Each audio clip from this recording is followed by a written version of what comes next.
Halos lahat ngayon ay alam na ang salitang social media, maging mga bata na bago pa lamang nagkakaisip. Marami din naman ang naging magandang advantages ng social media, pero sa kabila nito ay mayroon din namang mga negatibo. Marami sa mga kabataan ngayon ang labis na nahuhumaling sa social media, at ilan sa mga ito ay naging ugat na ng di katanggap-tanggap ng mga krimen. Katulad na lamang ng naging kabi-kabilang pagkamatay ng mga kababaihan at ang mga salarin ay mga taong nakilala nila sa social media. Isang dalagang walang awang pinatay ng lalaking nakilala niya sa Facebook sa Turel, Davao City sa una nilang pagkikita. Ng bato sa ulo kaya namatay ang 14 anyos na dalagita sa Davao City. Ang sospek nakilala lang ng biktima sa social media.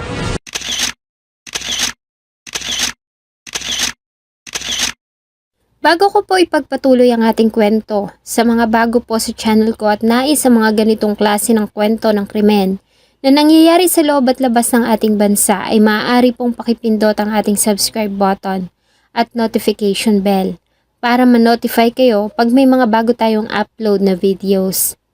Siya si Tricia May Masalunga Balago. Tulad ng ibang kabataan ay nahumaling din si Tricia sa paggamit ng social media, kung saan ay binabahagi niya mga pang-araw-araw niyang ginagawa, mahahalagang araw at pagdiriwang sa kanyang buhay at maging ang mga tao na kanyang nakakasalamuha. Si Tricia ay nagmula sa simpleng pamilya sa Turil. Mabait itong bata at maaasahan na sa mga gawaing bahay. Dahilan kaya naman hindi ito lubos na pinaghihigpitan ng mga magulang.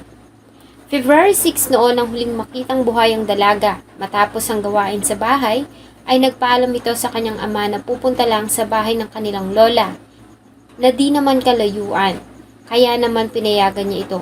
Lingid sa kanilang kaalaman ang nag-aabang ditong panganib. Suot ang kulay dilaw na jacket at itim na pantalon, ay umalis ang masayang si Tricia sa kanilang bahay. Makalipas lamang ang ilang oras, ay humahangos ng nagtungo mga kaibigan ni Tricia sa kanilang bahay.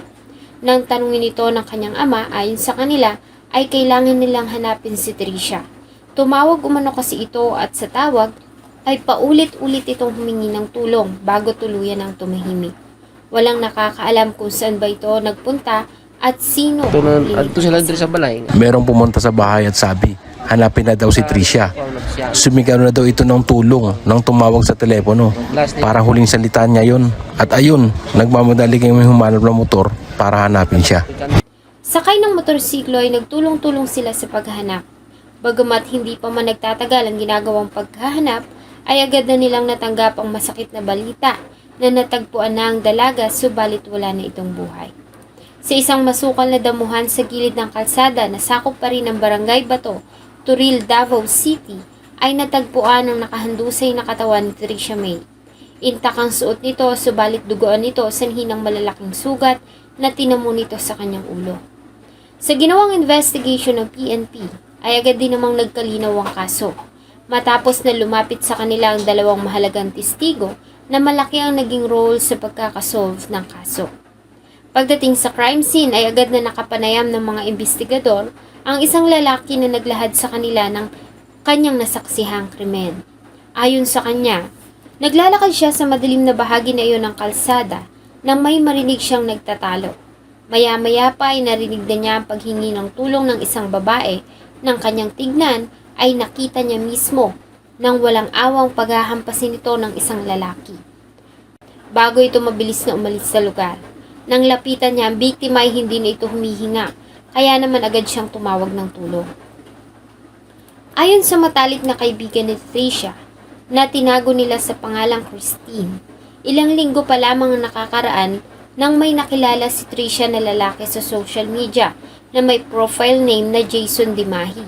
Malimit na nakakausap ni Tricia May ang lalaki, hanggang sa yayain siya nito na magkita sila noong February 6 ng gabi sa isang coffee shop sa bayan.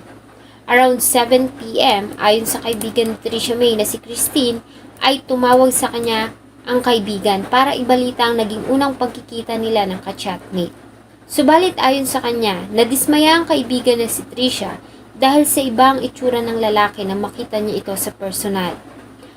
Habang nag-uusap sila ay narinig niya pa na nagpaalam si Tricia sa lalaki na uuwi na siya. Bagamat iyon ang kanilang unang pagkikita ay vocal na sinabi ni Tricia sa kausap na talagang nadismaya siya dahil sa nagsinungaling nito sa kanya at gumamit pa ng ibang larawan at pangalan. Sa kabila nito ay paulit-ulit namang humingi ng pasensya ang lalaki at pilit na nagpapaliwanag.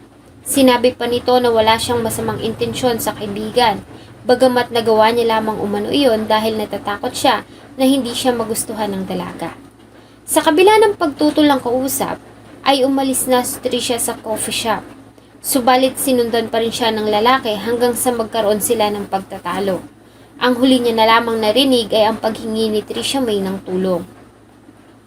Sa kuha ng CCTV footage sa labas ng coffee shop, ay nakita nila si Tricia May na naglalakad kasunod niya ang isang lalaki na nakaitim.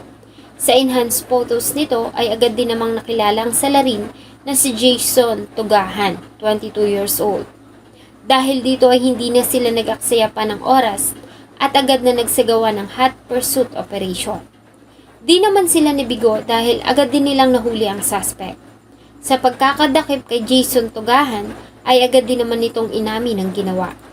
Tulad sa salaysay ng mga witness ayon kay Jason, habang naglalakad sila ay pilit niyang ipinapaliwanag sa dalaga kung bakit niya nagawa na magsinungaling dito.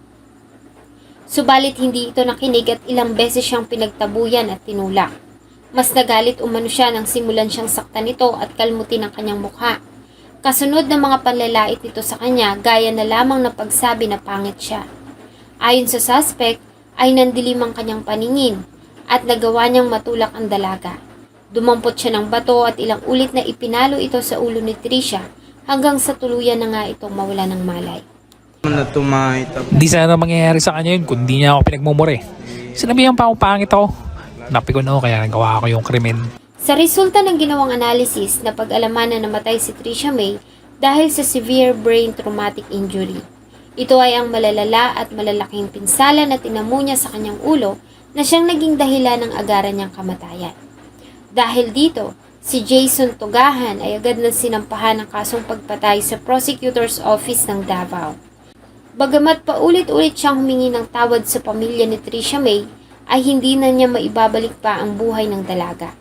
Para sa pamilya ay walang kapatawaran ang ginawa niya sa walang kalaban-laban na dalaga. Marami pa sana itong pangarap sa buhay at malayo-layo pa ang landas na tatahakin nito. Subalit dahil sa kanya ay agad na iyong natapos sa masakit pang pamamaraan.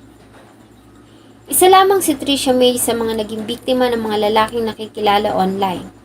Bagamat malaki naman ang advantages ng social media ayon sa mga expert, dapat pa ring maging responsible ang lahat sa paggamit nito, lalo na sa mga taong nakikilala. Paalala ng PNP, bagamat hindi masama ang pakikipagkaibigan sa mga taong hindi lubusang kilala, kailangan pa rin ng labis na pag-iingat. Makipagkita sa mataong lugar at magsama ng kaibigan o kapamilya at iwasan din ang pakikipagkita sa mga liblib na lugar, lalo na nga sa gabi at walang kasama. Dahil sa nagkalat na ngayon ng masasamang tao at naghahanap lang ng mabibiktima.